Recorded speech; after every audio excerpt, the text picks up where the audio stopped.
Hello dear students, my name is Gaurav Bansal and today we have a very important topic to discuss. The topic is Green Revolution. As you are aware, there has been various developments related to the topic which makes it very important for the PT as well as mains for this year, for UPSC and even for other examinations. And even someone in general should also be aware of these issues because this affect every Indian. So the topic that we have today is Green Revolution. So let us first look at the overview of the Green Revolution. So why we are talking about this topic? The reason being the demise of Dr. M.S. Swaminathan, who was a key person attached to the development of Green Revolution. So since he passed away, this makes it very important. Because of that reason, number of articles appear in different newspapers and every expert talked about Green Revolution. Secondly, he was also awarded Bharat Ratna. That has also further increased the importance of the topic. And thirdly, there has been number of reoccurring farmer protests throughout India, and particularly in those areas where Green Revolution was very active. This has also made Green Revolution very reoccurring theme, that why farmers in areas of Green Revolution are up in protest. So considering these three reasons, we consider this to be one of the key topic for this year. Now let us look at the first aspect about Green Revolution. Why do we need Green Revolution, or why it was needed at that time basically? So the major reasons are, first, increasing urban population. So after independence, the urban population started to increase rapidly, and as a result, demand for food grains in different cities started to increase in retail format. So earlier, largely the farmers were self-sufficient in terms of food, and since most of the people, or 90% of the population, was related to farming or similar activities, they didn't really had to approach market in order to purchase food. So food was not that much of a problem, except some areas where due to the British policies there were recurring famines in eastern India. Then decrease in per capita food output. So some of the policies after independent India were so that we focus more on the heavy industry, the Mahalanobis model, the Nehruvian model, the first, second and third 5-year plans largely focused on the heavy industrialization in the beginning to achieve the import substitution. As a result, the agriculture was relegated to the second spot. And for agriculture, largely what we did was political reforms and very few economic investments. So our per person food output declined. So basically food output was increasing at 1 or 2%, but population was increasing more rapidly than that. As a result, the overall per person availability decreased throughout this period. The next point is the lack of investment in agriculture after independence, which I have also discussed. There was no investments in agriculture as such. Largely what we did were land reforms. Then food inflation. So particularly in the 60s decade, due to the war with due to the war with China and later the war with Pakistan, there was a food crisis in India. India basically had shortage of food right from the late 50s, but due to the very good relationship between India and USA at that time, under Kennedy's regime in USA and Nehru's regime in India, we were getting free food supply from USA under the PL 480 law of USA. So basically we just had to supply the empty ship to them and they would load it up and it would come back to us. So we just had to arrange the transportation. They were ready to give us the free wheat. Since free wheat was available, the problem was not recognized as such. Problem was there, but it was not recognized as such. So considering this, we have to understand that we were not looking at the problem with the same urgency as we should have. हम problem को उतना immediate concern के साथ नहीं देख रहे थे जितना हमें देखना चाहिए था. So for this reason the problem was hidden. And now suddenly after the 1962 war and particularly after the 65 war, the international supplies to India were affected, and particularly since Pakistan by that time aligned itself with USA by becoming member of CENTO and CETO, USA stopped supporting India when India had a conflict with Pakistan. So this food inflation was also a major problem because of that. And then rural growth was also a challenge because we were not doing enough investments for agriculture, as I've already discussed. Now let us move ahead. So this clearly gives you the context that by the time of 1965, when Shastri ji gave that very famous political slogan Jai Jawan Jai Kisan, things were already pretty bad.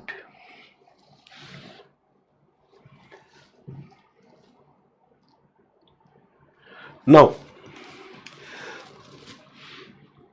problems in India started in the 60s or late 50s, and the problem reached their peak by the 1965. So as a solution, we looked at different parts of the world, and already a green revolution program was going on in the world, which was led by scientist Norman Borlaug, and that program was going on in Mexico. So if we look at the global background to it, already there was a program founded by the Rockefeller Foundation. So Rockefeller Foundation financed the program, and the pilot studies were going on in Mexico. And under those, they started working on certain dwarf varieties, which we later came to know as HYV seeds. I'll talk about that much more later.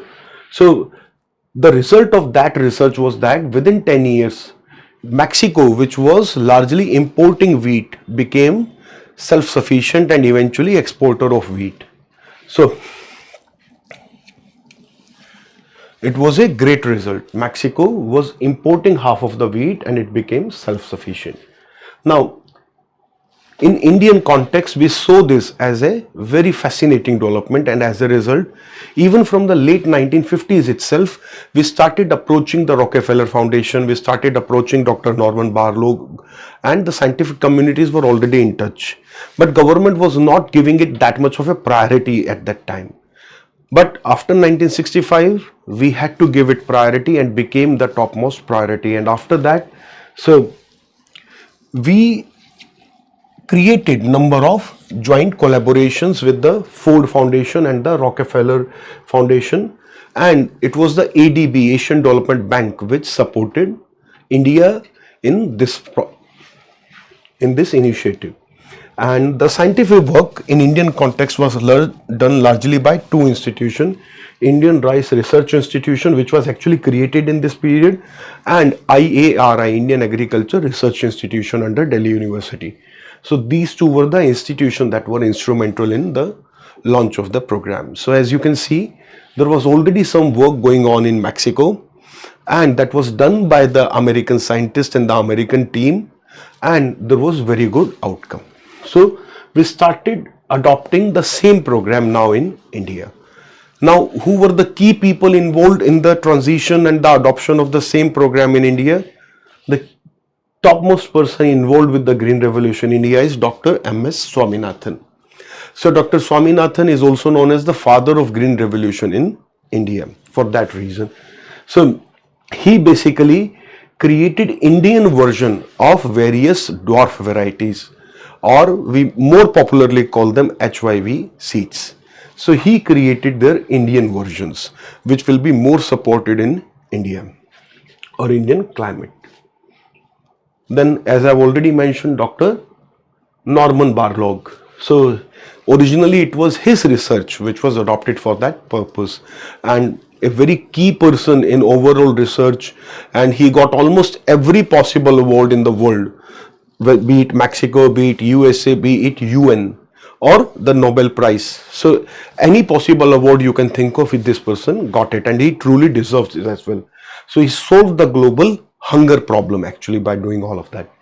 So what he did, he developed the dwarf varieties, which are known as high yielding varieties, and we'll discuss now in more detail what is dwarf varieties. There is one more person here, and that was C. Subramanian, and C. Subramanian was the Minister of Food and Agriculture in India at that time, and he was also pivotal in arranging all that collaboration. He played a very key role in convincing USA and the Rockefeller Foundation to arrange the number of field visits of Dr. Barlog with India, and to arrange the collaboration between the Dr. Barlog and Dr. Swaminathan. So his work is also recognized, and he was also given number of awards in India for that reason. Now, what are the major components of the Green Revolution? We launched Green Revolution. What we did under those initiatives. So the first major component is HYV seeds. मैं काफी बार बात कर चुका हूं. I've said many a times dwarf varieties, HYV seeds. ये होता क्या है आप समझते हैं. So when we say HYV seeds or the dwarf variety is the same thing in this context. So it means these are new varieties which gives you higher output per plant.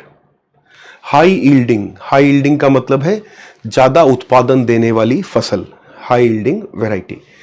तो ये ज्यादा उत्पादन देती कैसे? How do we get the more yield? That is where the dwarf variety word becomes important. So when we say dwarf means small in size but completely mature crop. So ये जो crop है ये छोटी रहती है. I mean if the normal plant of the old wheat varieties would be 5 feet. पुरानी अगर variety का प्लांट 5 फुट का होता तो इस वेराइटी का प्लांट 3 फुट का रह जाता है. तो प्लांट का साइज छोटा होगा, उसमें पत्ते कम लगेंगे, उसकी जड़ें कम फैलेंगी, उसकी न्यूट्रिशन जो है वो सारा उसके फ्रूट की तरफ जाएगा, उसके क्रॉप आउटपुट पे जाएगा rather than stems and leaves. So what essentially we have in dwarf varieties, that plant size remains small and the entire energy that the crop is getting from the soil through the nutrition that we have provided and from sun and from number of other factors that are there. So whatever energy plant produce overall is not wasted on increasing the growth of the plant itself. Rather it is given to the fruits or to the grains. So for example, nowadays for the fruits also number of dwarf varieties are very, very popular. So there are very small plants which can give you full size oranges, which can give you full size, let us say limes, lemons and number of other varieties. So there are all such varieties. For example, Thai graft variety, Thai dwarf variety is very popular in India nowadays for mangoes, for the lime, lemon and oranges, tangerine, etc. So what essentially are they doing? They are transferring most of the nutrition to the growth of the fruit or the grain. That is why we call them dwarf, and essentially it gives us high yielding output. Now apart from these seeds which give you high yielding output and with a smaller plant size, we have use of chemical fertilizers and pesticides.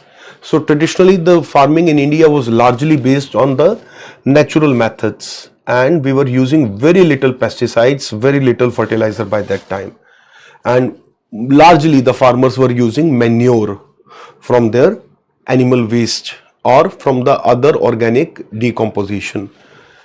But with Green Revolution, we promoted the use of chemical fertilizers and the pesticides.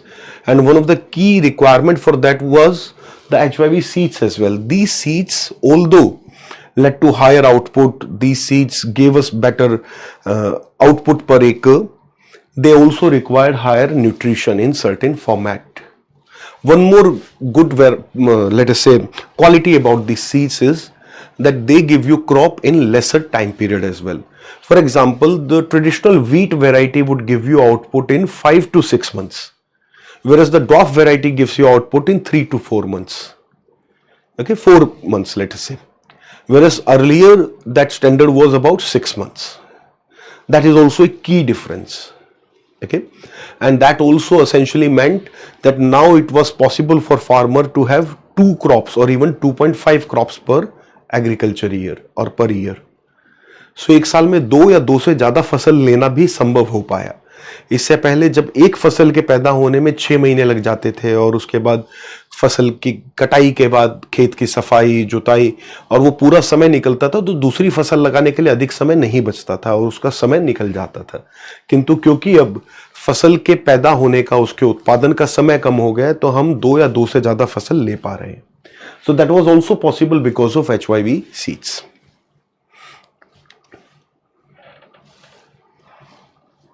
Next point is the promotion of modern tools and machinery.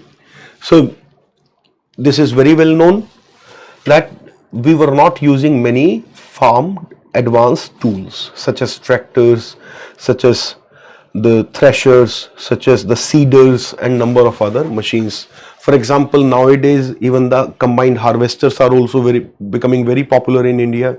But at that time the same status was regarding the tractor. So just like combined harvesters became very popular in the last decade, at that time tractors became popular. Okay, and why tractors were not popular earlier and why tractors became popular after 60s? What government did in order to promote them? सरकार ने इनको promote कैसे किया?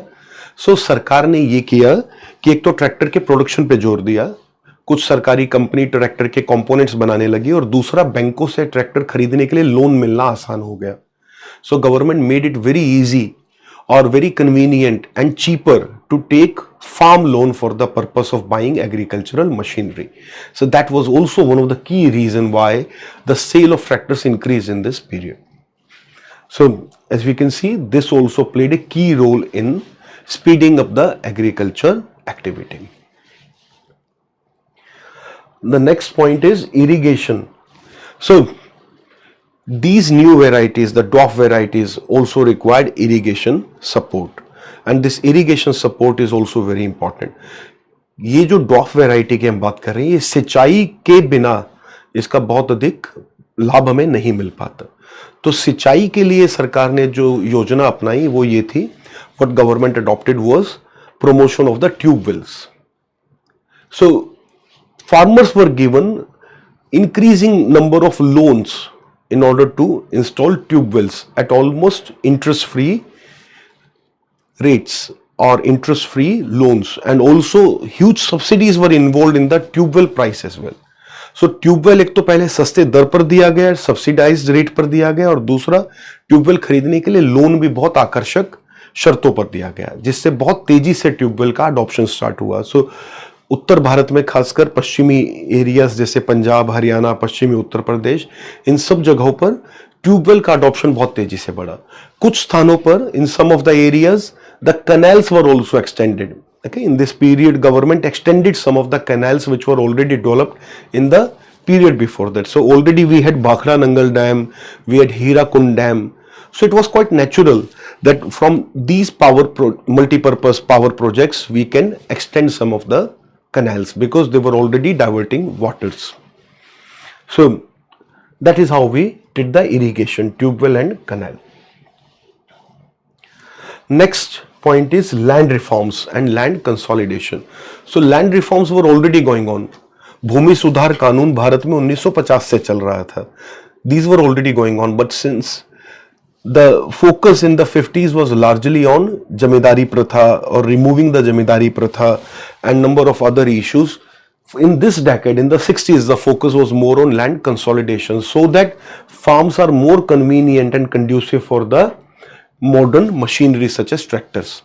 So खेत जो अलग अलग टुकड़े में गांव के अलग अलग हिस्सों में बटे पड़े थे, उनको सरकार ने कंसोलिडेट किया. एक व्यक्ति की 5 एकड़ जमीन 4 जगह बटी थी, तो उसको टेक ओवर करके उन्हें एक 5 एकड़ का टुकड़ा दिया गया, जिससे उन्हें ट्रैक्टर यूज करने में सुविधा हो और उनकी प्रोडक्टिविटी बढ़ सके. So this was also very important legal reform of the period. So government consolidated fragmented pieces of land. And we have already discussed the double cropping system, which was possible because of HYV seeds. So ultimately all these points led to double cropping system. HYV seeds enabled it. Promotion of machinery tools made it possible further. अगर HYV seeds से time period कम हो गया किंतु हमारे पास आधुनिक machinery नहीं है, तब भी डबल क्रॉपिंग बहुत कठिन होगा. So this was also very important that farmers adopt the modern tools and machinery to quickly sow the crop, to quickly cut the crops and do all other activities in short time period. And agriculture finance. This also I have discussed. Agriculture finance was very important because otherwise how we would have promoted the modern tools and machinery, how we would have given the increasing number of loans for tube wells. तो tubewell के लिए loan देना था या tractor खरीदने के लिए loan देना था, उस सब के लिए बैंकों को सुधार की केंद्र में लाना बड़ा आवश्यक था. So it was very important to bring the banks in the centre of the things. So considering all of these points, you can now understand what essentially the government did in the 1960s, or particularly in the late 60s and the early 70s. Now, interestingly, when we talk about the agriculture finance, there are 3 or 4 major points that we need to remember. The first is nationalization of banks.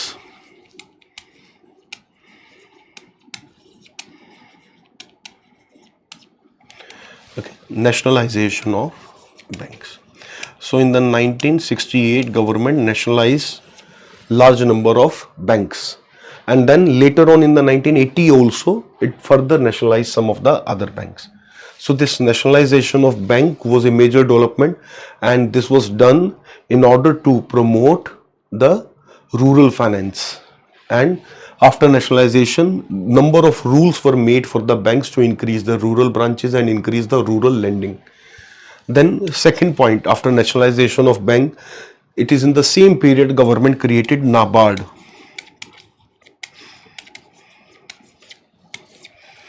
And then RRBs, regional rural banks, were launched in the 70s.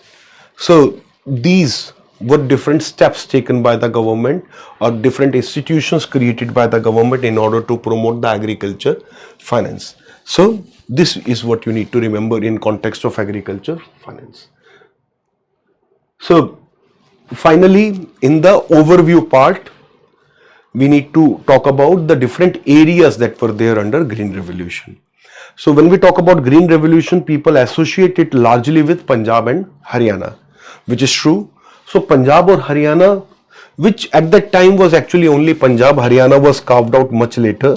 So in the 1965, it was just Punjab and there was no Haryana at that time. So essentially at that time it was Punjab.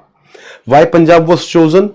Punjab was chosen because it had relatively colder winter month, longer winter compared to the rest of India, and also proximity to the Bhakra Nangal Dam and number of rivers crossing through Punjab, which would give it lot of water. So since there were rivers, the irrigation was better than rest of India, and because it was more colder and more suitable for wheat production, the Punjab was chosen. Okay. And Haryana eventually was carved out from Punjab itself. And then parts of Western Uttar Pradesh and Uttarakhand was also chosen because of the same reason, because in these areas also there was a lot of water, and since these are the areas which are just under the Himalayan foothills, so Himalayan rivers either go through Punjab, flow through Punjab, or they flow through Uttarakhand. So for that reason, the Uttarakhand region was also chosen, or which at that time there was actually no Uttarakhand either. So there was Uttar Pradesh. So Uttar Pradesh and Punjab basically were the key centers. Much focus on Punjab, lesser focus on Uttar Pradesh, but Uttar Pradesh was also there. So the area between Yamuna and Ganga, that was also part of the Green Revolution. Today that is the Western Uttar Pradesh. So districts such as, let us say, Meerut, Saharanpur, okay. So these type of areas were also part of the Green Revolution initiatives, and Dehradun was also a major center. So these were areas under Green Revolution. So with this we have covered the first part. Now we get into the second part of the discussion, and in this part we discuss the impact of the Green Revolution. Firstly, we talk about the achievements of the Green Revolution, the positive impacts. So if we look at the Green Revolution positive impacts, the first point is increased agriculture productivity. the food output per acre increased significantly. Okay, how much did it increase? The food output increased by 35%. Okay, and this is, by the way, no small number. This is a significant number because we are talking about 5-year period. So just in 5 years, 67 to 71, let us say, the immediate increase in the output was 35%, a major achievement. And that immediately solved many of our problems. The acute shortage of the food problem was solved within 5 years, in fact. Okay.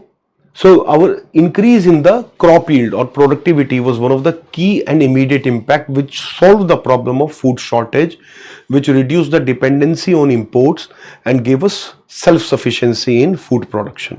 And that is very important because even today, whenever we say Atmanirbhar Bharat, whenever we say Majboot Bharat, whenever we say independent Bharat, this self-sufficiency in the food production is one of our key strength in that aspect. So as I told you, immediate impact is very visible. 35% is not a small achievement. And when we talk about the long-term impact is that by the late 80s, we had surplus in the food grain production, and by the 90s, we were already exporting to rest of the world. So from a country which had acute shortage of food, which was suffering from food inflation, and which was one of the biggest importer of food, how that country within a very short time span of 30 years became a major food exporter in the world. That achievement is purely because of Green Revolution. So between 1967 to 1988, almost 20 years if we talk about, the yield per acre increased by 2.5%, and this is not a small achievement. Okay, if you do some mathematics here and identify how much increase is there, this is more than double. Okay, do some compound increase. Okay, you will identify that. And by the 90s we were already exporting, so this point is by far the most important point. Then it also brought some rural prosperity in India. The farmer became relatively prosperous. If not throughout India, at least in some parts of India, their position improved. So in Punjab, in Haryana, in Western Uttar Pradesh, there was relative prosperity, and this is also very important. So Haryana had a growth rate of almost 4% in agriculture, which is excellent growth rate. Okay. Similarly, the Western Uttar Pradesh, if we look at, the farmer there earned twice compared to farmer in Eastern Uttar Pradesh. तो जो पूर्वी उत्तर प्रदेश का किसान कमाता था, पश्चिमी उत्तर प्रदेश का farmer उससे 2 गुना या उससे भी अधिक कमाता था. यहां पर आप ग्रीन रेवोल्यूशन का प्रभाव सीधे रूप में देख सकते हैं. Next, we talk about food security. Food security, I've already discussed that how we became sufficient in food production. And becoming sufficient in food production also means we are able to control food inflation. And as a result, the famines were a thing of past, would become a thing of past. Bharat में उसके बाद से जो अकाल की स्थिति थी वो नहीं हुई. सूखा पड़ना और अकाल पड़ना दो अलग अलग बातें हैं. पहले जब भी सूखा पड़ता था, अकाल भी साथ में आता था. So when there is a drought, there would always be famine following that. But that changed. अब जब सूखा पड़ेगा तो अकाल उसके बाद नहीं आएगा, क्योंकि भारत के कुछ एरियाज में इतना सरप्लस प्रोडक्शन हो रहा है कि वहां से हम हमेशा ट्रांसपोर्ट करके भारत के किसी भी हिस्से में फूड ग्रेन को पहुंचा सकते हैं. सो भारत में सूखा तो उसके बाद बार बार पड़ा, किंतु 1965 के बाद अकाल की स्थिति नहीं बन पाई. तो ये भी एक बहुत बड़ा अचीवमेंट है. Okay, so lot of people, lot of academics also mix up between famine and drought. You do not have to. Drought is a geographical condition, environmental condition, climatic condition, but famine is a broader economic output or broader economic outcome. The geographical conditions can create the economic outcome, but it is not necessary that it has to. So that is also one of the key achievement. Okay, the droughts became my bad again, the famines became a thing of past. Then it created demand for different agricultural tools and demand for different industrial products as well. When agriculture grows, automatically demand for non-agricultural products increases. Okay, so for industry there was a lot of demand created by success of agriculture. Then rural development and job creation is also important. Okay, and then agro-based industries.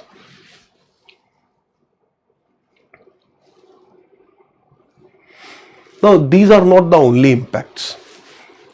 There are negative impacts also, and those are also something that we need to discuss. So I've used an acronym GREEN so that you can remember it much more easily. इसके दुष्प्रभाव के बारे में जब हम बात करेंगे तो आप इसको ऐसे याद रख सकते हैं, GREEN, green. G is groundwater depletion. R for regional disparities. E for export of water, and another E for environmental concerns, and lastly N. N is basically about the alternatives. So the first four letters talk about the problem, and the N basically is an indicator of need for alternatives or evergreen revolution. So this acronym can help you to remember. Now let us talk about these one by one. Firstly, groundwater depletion. So this is a very well-known problem today. We can very easily see this problem. The reason being, we promoted tube wells. We gave a lot of agriculture subsidies, and which essentially were given in electricity. So these were also a problem. Now let me explain this problem.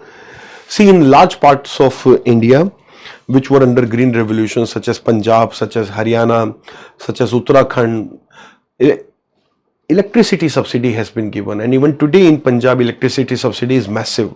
Other area reduced it later on, but Punjab has not even reduced it with time. So essentially tube wells were given by government at a very subsidized price, easy loans were given, and then also even to run tube wells, electricity subsidy was given by government, and in some cases even free electricity, for example in context of Punjab. And what this has done, this has led to overuse of tube wells, over withdrawing of groundwater, and that has created a major problem. जब हम massive subsidy देते हैं तो हम लोगों को उसके optimum use के लिए एनकरेज नहीं कर रहे. If you want to encourage people to reduce wasting, put a price to the product, that will encourage the optimum usage. So promotion of tube wells and later on the massive electrical subsidies. These two problems created overuse of water, depletion of groundwater table, then water pollution. Because when you overuse water and water will run off from the surface, it will take away a lot of pesticides with itself, other chemicals with itself, and it will also create the soil erosion. And then it also leads to salinization and alkalization of the soil, or we sometimes call acidification of soil. So either there is acidification or alkalization, that is because the pH gets disturbed.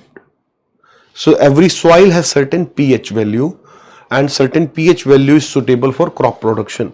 So that pH can get disturbed. Okay, pH can fall or increase, and that is how we identify whether it is salinization or basically acidification or alkalization. Both are bad for the crops.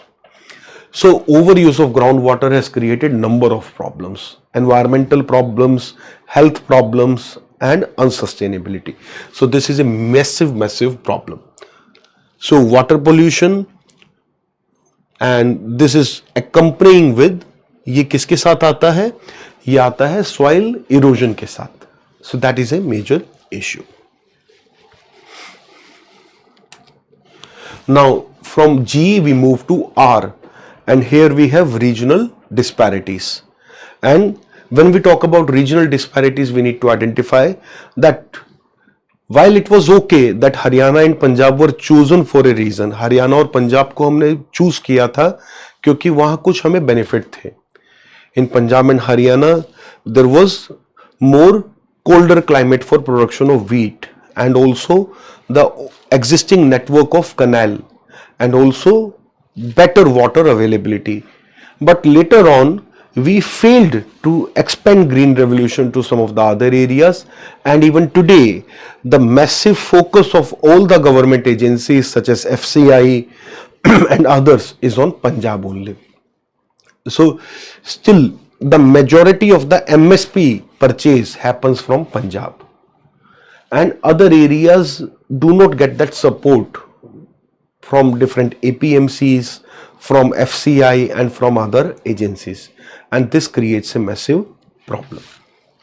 So green revolution never touched the eastern region, for example Assam, Bihar, West Bengal and Odisha, and it benefited those areas which were already better placed. मतलब पंजाब और हरियाणा के farmer की स्थिति पहले भी बेहतर थी in comparison पूर्वी उत्तर प्रदेश के या बिहार के किसान के कंपैरिजन में, किंतु हमने उसी बेटर ऑफ फार्मर को ही सारा लाभ पहुंचाया जिसकी स्थिति कंपैरेटिवली बेटर थी। मतलब जो पहले से बेहतर थे सरकारी योजनाओं का और सारे प्रोग्राम्स का लाभ भी उन्हें ही मिला।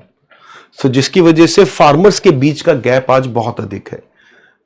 सो उत्तर पश्चिमी भारत में किसानों की जो आर्थिक स्थिति है वो बाकी भारत के किसानों से काफी बेहतर है। And if we talk about the spread of green revolution, we can say that 60% of the country or 2/3 of the country is still untouched from the green revolution. So this is also a problem. So there was a very disproportionate benefit given to certain regions, and certain regions were completely ignored, and that has also created a large number of problems.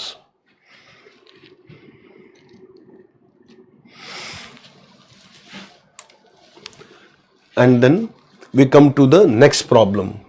So we said G, groundwater, R for regional disparity, and now the first E is for export of water.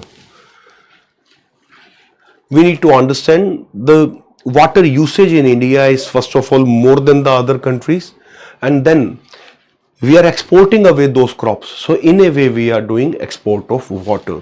Let us understand that problem in more details.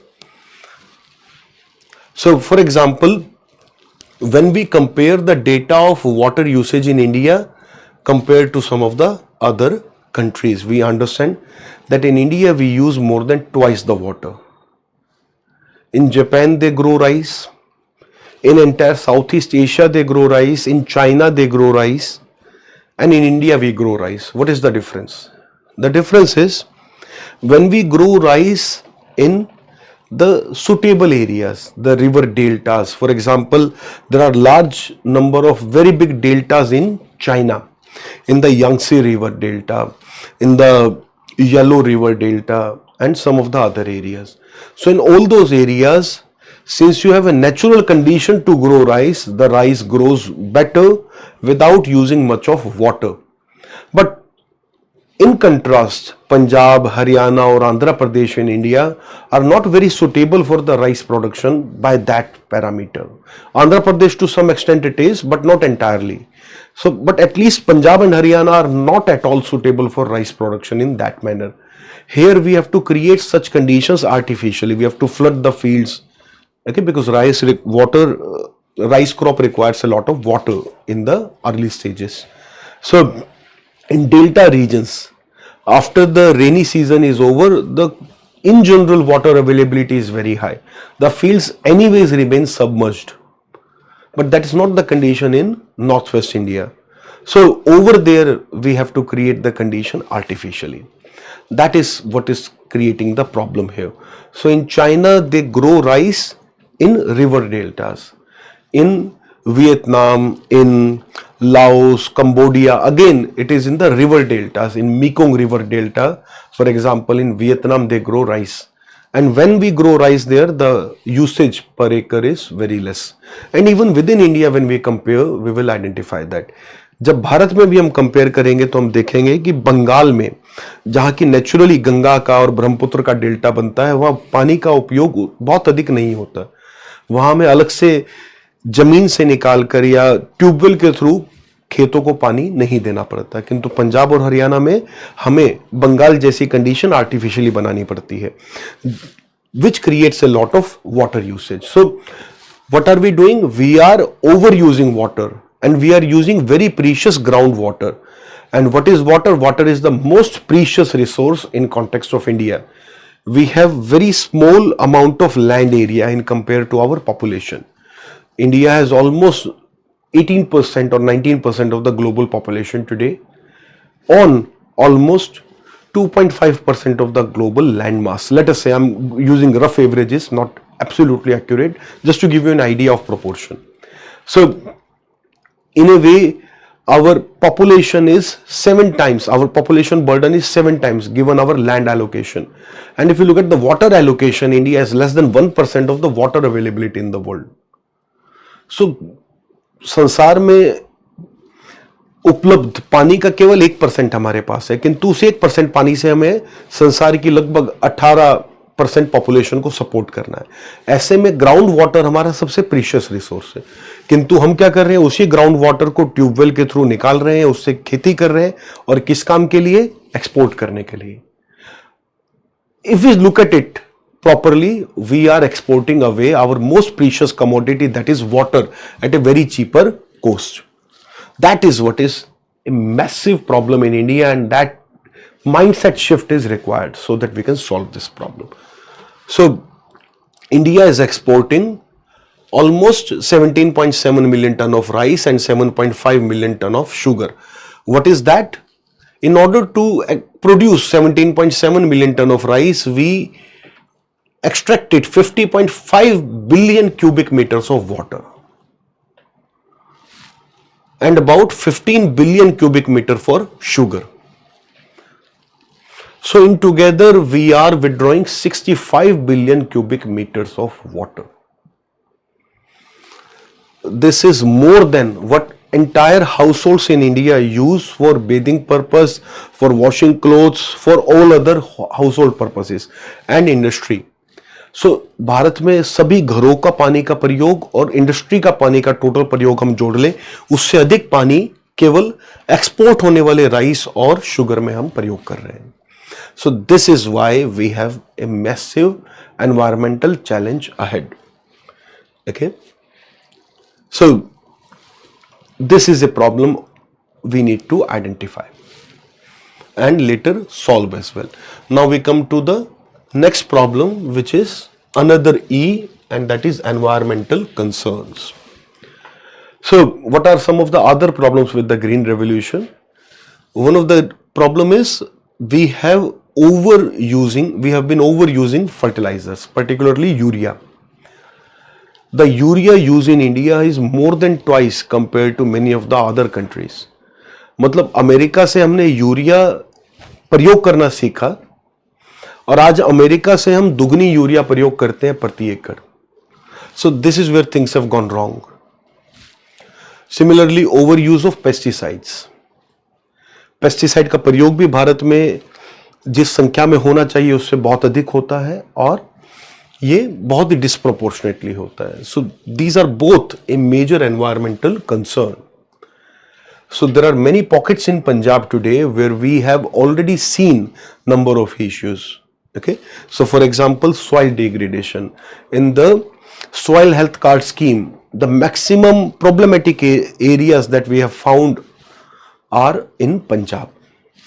Okay, so soil degradation, land degradation, then the overuse of fertilizer and pesticides has a very bad impact on human health as well. So unfortunately, Punjab, why I'm talking about Punjab? Because Punjab has seen the maximum impact of green revolution. So maximum problems also will be first happening in Punjab itself. So जहां सबसे ज्यादा green revolution पे काम हुआ, problem भी तो वहीं सबसे पहले दिखाई देंगी. So impact on human health is already visible in Punjab.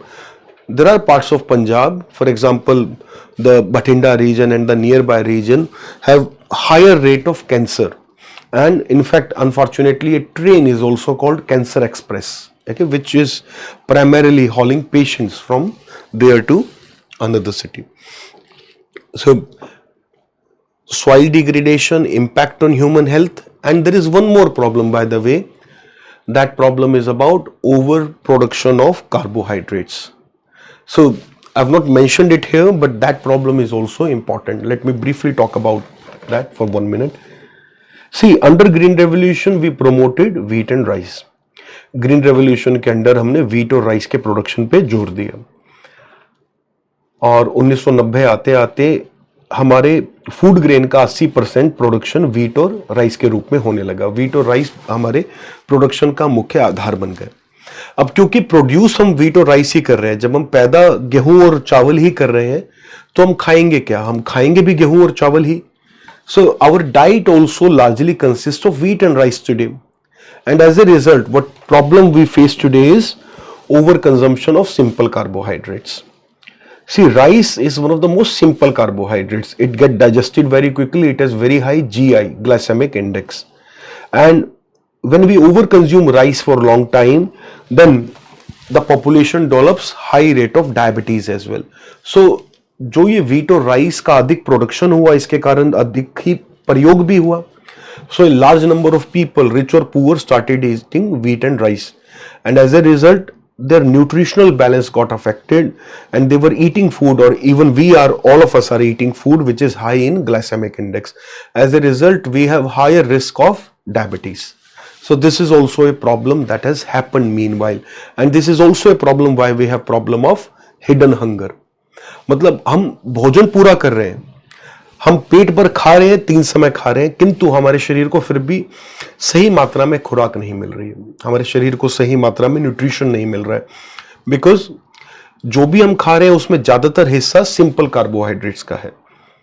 अगर सिंपल कार्बोहाइड्रेट की जगह हमारा कॉम्प्लेक्स कार्बोहाइड्रेट रहता तो उससे भी शरीर को लाभ मिलता, और क्योंकि हम ज्यादा सिंपल कार्बोहाइड्रेट खा रहे हैं हमारी डाइट में फैट का कंपोनेंट भी कम है और प्रोटीन का कंपोनेंट भी कम है, जिसके कारण lack of muscle mass is there, okay, stunting problem is there, those are also other problem. So hidden hunger is a problem. So green revolution ने भूखमरी की समस्या को तो समाप्त कर दिया, किंतु भारत में एक अलग तरह की भूखमरी की स्थिति है जहां व्यक्ति भोजन 3 समय करता है, पेट भर भोजन करता है, किंतु उसके शरीर को पूर्ण पोषण नहीं मिल पाता। So hidden hunger is another problem. Now let us quickly talk about some of the other issues. So if we talk about some of the other issues, I've already discussed the promotion of wheat and rice farming and how it has led to overcropping of the wheat and rice, and this is also leading to monoculture. So overproduction of wheat and rice is very visible. And now since we started overproducing wheat and rice, the production of millets, pulses, oilseeds and other cash crop decreased, which is bad because pulses gives us protein, millets are complex carbohydrates, oilseeds gives us fat.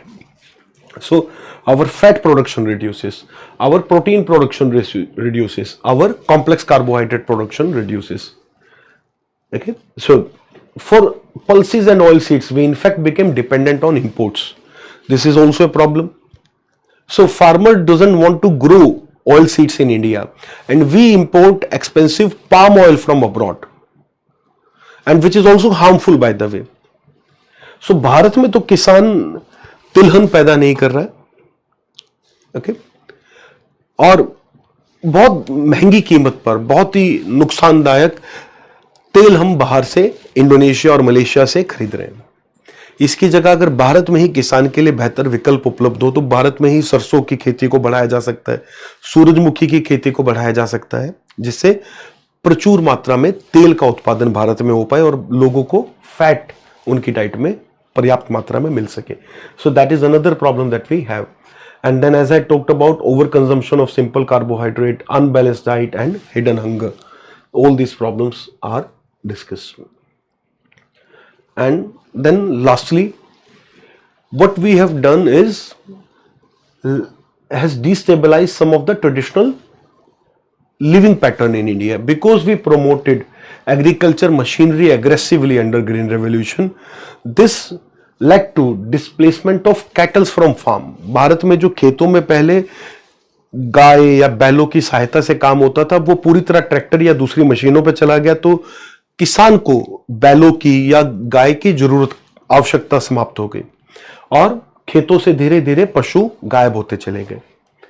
और क्योंकि अब खेतों में पशु नहीं होते तो खेतों का जो वेस्ट है, जो पराली है या जो अन्य वेस्ट है, अब वो वेस्ट बच जाता है, क्योंकि पहले पराली या बचा हुआ सूखा पत्ता, हरा पत्ता सब पशुओं को दे दिया जाता था और अब किसान उसको जलाने लगे हैं और इसी कारण भारत में पराली जलाने की समस्या समय के साथ अत्यधिक बढ़ी है। सो हमने एक सॉल्यूशन के लिए काम किया जो कि एक बड़ी प्रॉब्लम था 60s में, किंतु उस सॉल्यूशन से कुछ अन्य प्रॉब्लम अब आ गई हैं, तो उनका भी हमें सॉल्यूशन अब 21वीं शताब्दी में करना होगा। सो ऐसा नहीं है कि ग्रीन रेवोल्यूशन में कुछ गलत है या हमने जो स्टेप लिया ये गलत है, हमें मशीनरी को अडॉप्ट करना था।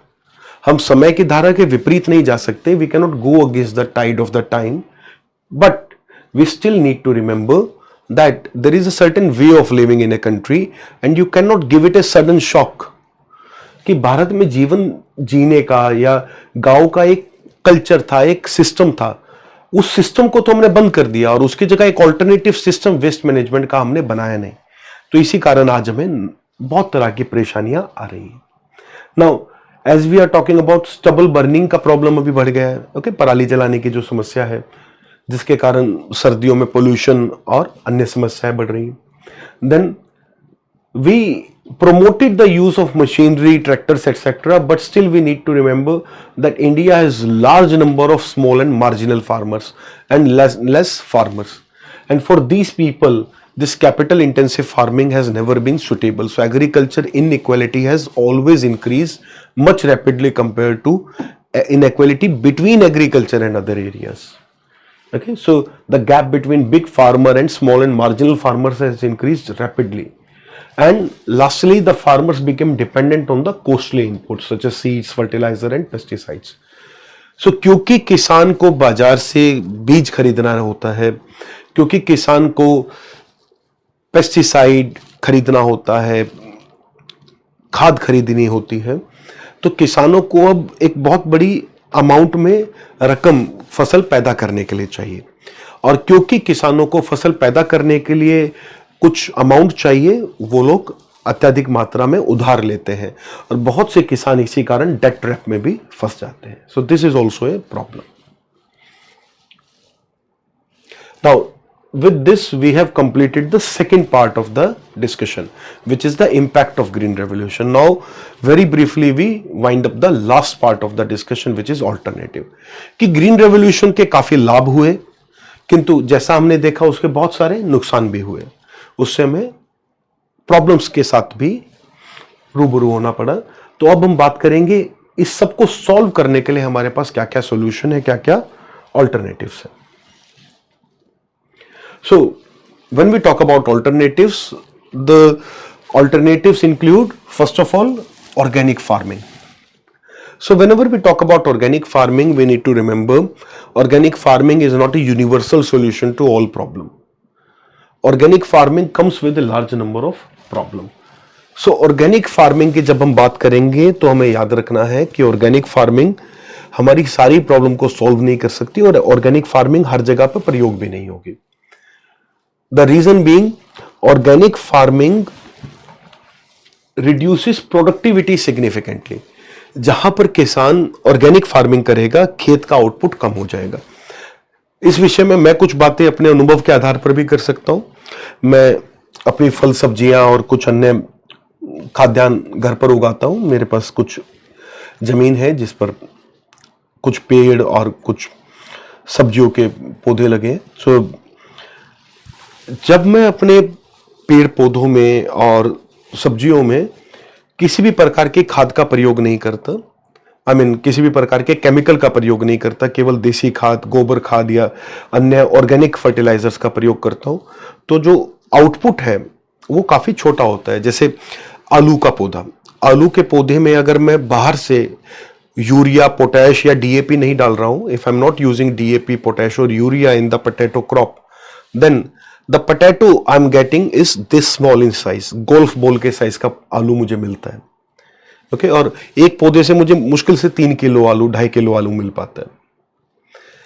और मैंने एक्सपेरिमेंट करके देखा है, मैंने उसमें फिर पोटैश और डीएपी के साथ भी कुछ पौधों को बड़ा करके देखा। I have seen some plants with DAP and potash, so I got potato which was this size. तो जब मैं केमिकल का प्रयोग नहीं कर रहा हूं तो आलू इस साइज का मुझे मिला, और मैं केमिकल का प्रयोग कर रहा हूं तो आलू इस साइज का मुझे मिला। ये डिफरेंस असल में आता है। काफी सारे स्टूडेंट इस बात को नहीं समझ पाते कि ऑर्गेनिक फार्मिंग से आउटपुट कम कैसे हो जाता है। तो जैसे केला, बनाना, if you do not use the chemical fertilizers, the banana size will be this much, but if you use fertilizers, banana size will be bigger for the same variety. I'm not talking about different varieties. The same crop, the same variety, okay, will give you the smaller size. So इसी कारण जब हम yield देखेंगे तो in terms of weight we get much less output. तो किसान को कम output पैदा करके क्या लाभ मिलेगा? This is one of the biggest problem. So कुछ लोग हैं जो ऑर्गेनिक प्रोडक्ट्स के लिए, केमिकल लेस प्रोडक्ट्स के लिए अधिक पैसा देंगे, किंतु ऐसे लोगों की संख्या बहुत कम है और अधिकतम लोग महंगा कृषि उत्पाद नहीं खरीद सकेंगे। और दूसरा, अगर प्रोडक्शन बहुत कम हो जाएगा तो इससे फूड सिक्योरिटी का प्रॉब्लम भी होगा। So this can create a problem of food security as well. So we can not drastically let production to reduce. This is the problem with organic farming. By the way, there is one more thing. Now, within organic farming, we have some alternatives, and I've experimented with this as well. So, एक तो है कि हम देसी गोबर खाद का प्रयोग करें, जो कि लगभग उसी कीमत पर मिल जाएगा जिस कीमत पर यूरिया और डीएपी मिलता है। किंतु कुछ एक्सपेंसिव ऑर्गेनिक फर्टिलाइजर भी है जिनसे हम क्रॉप आउटपुट लगभग बराबर ला सकते हैं। सो there are number of things. For example, I can use some of the expensive vermicompost. For example, I can use seaweed. I can use some of the other natural enzymes. So there are many organic fertilizers available in the market, जिसमें कुछ enzyme है, जिसमें seaweed है, जिसमें कुछ प्रकार के vermi compost है।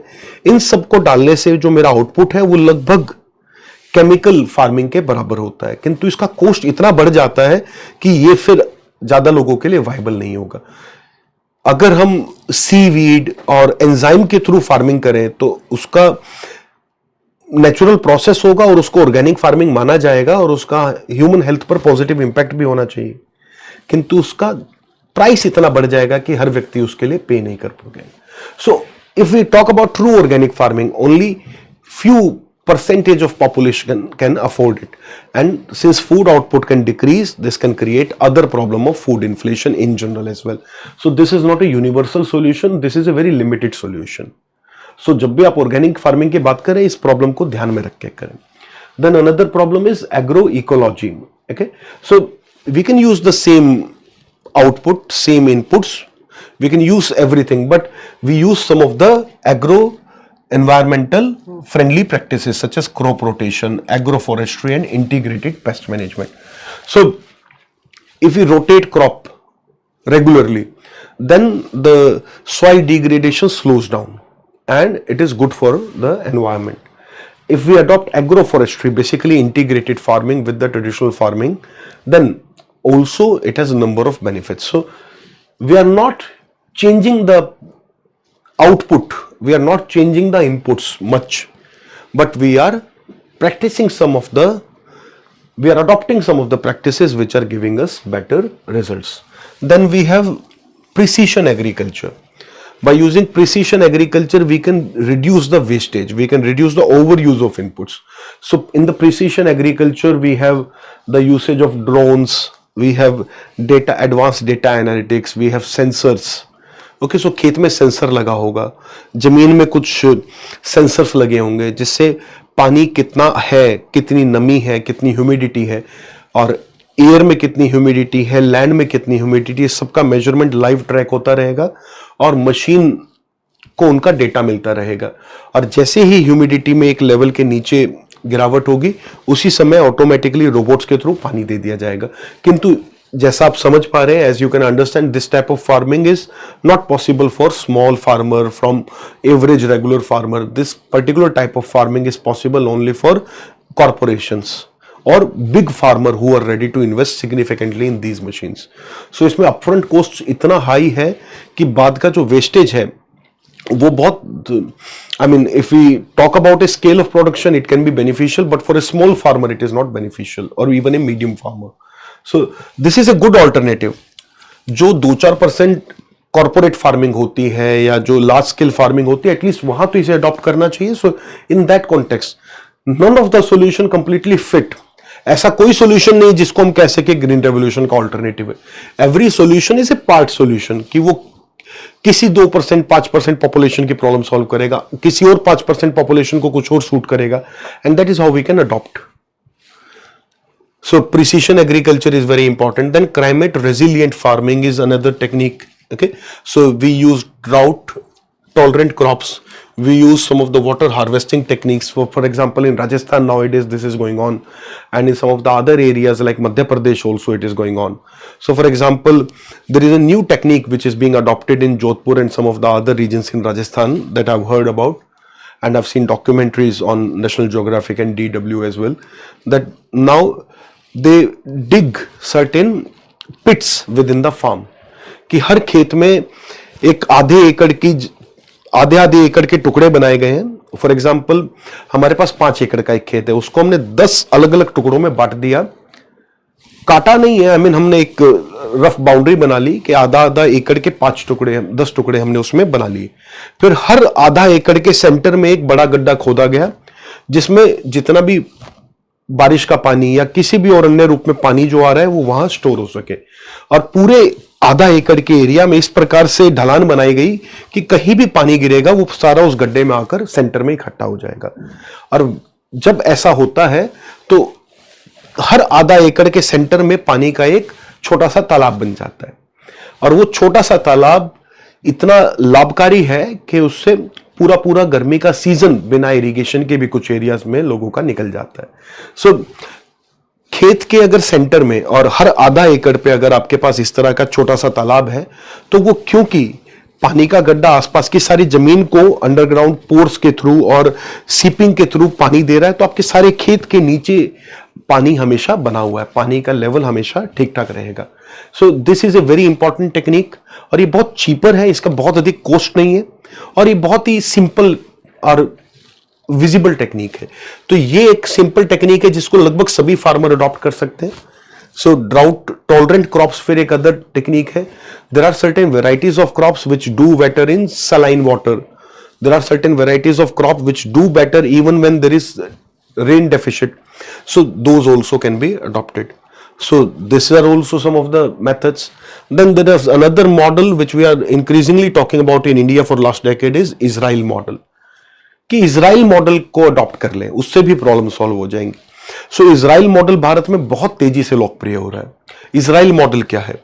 इजराइल मॉडल में एक तो प्रिसीशन एग्रीकल्चर आ जाता है, and then there are some practices which even small and medium farmer can adopt. So precision farming जिसकी हमने बात की, वो इजराइल मॉडल का ही एक प्रारूप है. So it is within the Israel model that we have precision agriculture as well. They mastered it there, but they also have some of the techniques for small farmer. For example, drip irrigation. Now you do not need to have sensors and measurement techniques for drips. You can set up drips.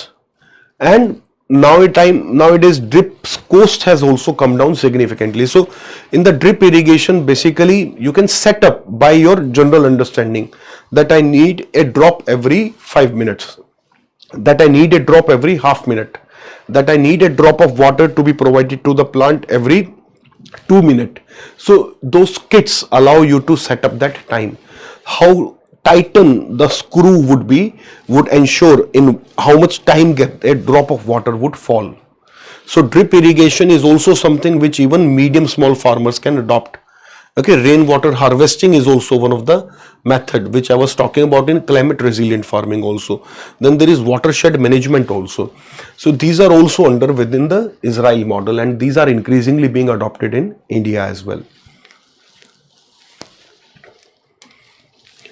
Then promotion of agroforestry.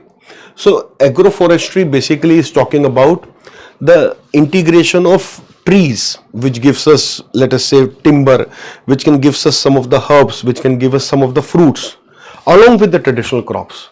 and this can increase the output, and this can support the farming in multiple ways. So this has large number of benefits. So we integrate trees, shrubs, crops, livestock, everything together, and this leads to soil conservation, carbon sequestration, and some of the additional income sources as well for farmer. So this also has a large number of applications. On each of these topics we can do separate classes, because there is a lot to talk about under each topic. Right now, since we are discussing them as a small topic within the alternatives to green revolution, we are just giving introduction to them. Then there is integrated farming. Integrated farming is the concept that there should be very little or negligible wastage from the farm. We adopt two different agricultures. Okay, for example, it can be traditional agriculture with horticulture. For example, it can be animal husbandry with the agriculture. So we adopt them together, so that wastage by one system becomes input for other system, or input of one system basically is coming from other wastage. So traditionally Bharat में integrated farming हमेशा से होता आया है. So integrated farming has always been there in the form of, for example, the cattle and the traditional food grains. खेत में जो waste होगा वो गाय या बैल को मिलेगा. जो हमारा जितना भी हरा पत्ता या फसल कटने के बाद जितना पराली बचेगा वो खेत में बैल या गाय को मिल जाएगा, और गाय और बैल का जो भी गोबर होगा उससे खेत को खाद मिलेगी. तो कुछ भी वेस्ट नहीं होगा. तो ये तो एक बिल्कुल सिंपल एग्जांपल है. इस तरह के बहुत सारे टेक्निक्स हैं जिससे अलग अलग तरह के एग्रीकल्चर को इंटीग्रेट किया जा सकता है, and that is integrated farming, where we reduce the wastage and the cost. And then we need larger number of policy reforms as well. These, so far we were talking about the production alternatives. Now there are other things. For example, we need policy reforms where farmers can get better price for their crops. For example, we were talking about overproduction of wheat and rice. How do we solve the problem of overproduction of wheat and rice? To solve that, we need to give incentive to farmer to produce mustard. We need to give them incentive to produce pulses. And for that we need large number of policy reforms. And then there is another concept called evergreen revolution, in which we adopt all such practices that we have discussed so far, and we create a mix of that in a way that we do farming in environment friendly way and also farmer friendly way. This farmer friendly way is very important, क्योंकि शहर में बैठ के किसी policy maker का ये कह देना कि किसान सारा ध्यान रखे कि कोई चीज का वेस्टेज ना हो, किसान ही ये ध्यान रखे कि उसका एनवायरमेंटल इम्पैक्ट कम हो, किसान ही इस बात का भी ध्यान रखे कि पानी का उपयोग कम से कम हो, ये बात ठीक नहीं. जो भी पॉलिसी हम बनाए वो किसान को केंद्र में रख के बनाए. It should keep farmer in the centre. Farmer को किसी चीज के लिए अत्यधिक फोर्स ना करके ऐसा इंसेंटिव बनाया जाए कि फार्मर को पानी बचाने से लाभ हो, फार्मर को एनवायरमेंट फ्रेंडली फार्मिंग करने से लाभ हो. आखिर किसान राजस्थान में या मध्य प्रदेश में गेहूं क्यों उगाने लगा? क्योंकि उसे लाभ मिल रहा है. अगर वही लाभ किसान को दोबारा से ज्वार में, बाजरा में, दाल में या अन्य फसलों में मिलने लगेगा तो वो वापस गेहूं छोड़कर उन फसलों पर चले जाएंगे. तो हमें यह इंश्योर करना है कि फार्मर को रिटर्न उन जगह पर मिल रहा है जहां हम फार्मर से प्रोडक्शन चाहते हैं. तो सारी पॉलिसी फार्मर को केंद्र में रखकर बनाई जाए, फार्मर को सेंटर में रख के बनाई जाए. और यही डॉक्टर एम.एस. स्वामीनाथन का अप्रोच था, जिसे एवरग्रीन रेवोल्यूशन भी कहा गया है. So evergreen revolution includes all those strategies that we were talking about, and this is also one of the aspects that keep farmer in the center. So we'll have a separate discussion on the evergreen revolution where we talk exclusively about that. But for today, I hope that you've got very clear insight into what green revolution was, what were the impact of green revolution, positive, negative, and ultimately what are some of the alternatives. And with this, we conclude this session. We'll meet for another session very soon. Thank you.